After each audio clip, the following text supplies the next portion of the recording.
This module describes a simple shortcut that you can use for setting default values for variables. Now, you often find yourself writing code that looks like the following. Test to see if a variable is set. In this case, test to see if var1 is set. Or in this case, test to see if it's not set. And if it's not set, then set it to its default value. We frequently need to do that. Now, there is actually a shortcut for all of those 4 lines, and it is just the following. The syntax is a little confusing, so bear with me. We've essentially got our $, followed by some information enclosed in curly brackets, in braces. And it's almost like inside the curly brackets we're just saying var1 equals whatever its default value is, but it's not exactly that because we've put a colon there as well. It's var1 colon equals its default value. So if you can get your head around that and remember it, it's actually a very useful thing, rather than typing the above lines. There's only one little problem with that, and that is if you just type that line in on the command line by itself, it will in fact set var1 to be, in this case, some default value, but then the shell will actually try and run that as a command, which is not what you want. So instead what you typically do is you put a colon, which is a command that does absolutely nothing, and then you specify all of the above as the first parameter to the colon.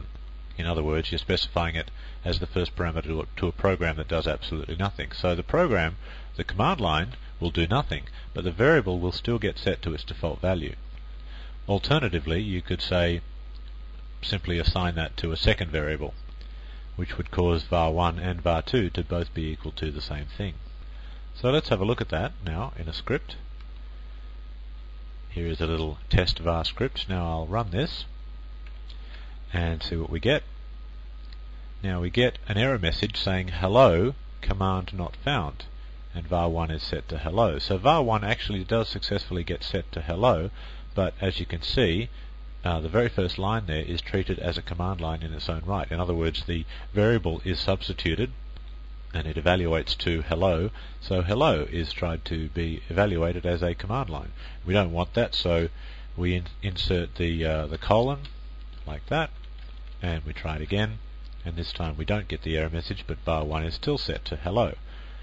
So what happens if var1 is already set to something? Okay, so I've just inserted a line that says var1 equals initial value. So theoretically, this line here should do now absolutely nothing because it won't set var1 because var1's already been set. So let's test that. And var1 is set to initial value. So the second line, the one that the cursor's currently highlighting, is in this case a line that does absolutely nothing at all because var1 has already got a value when it gets to that point. So there's a nice little trick that you can use. It's a handy default setting and a useful shortcut for shell scripts.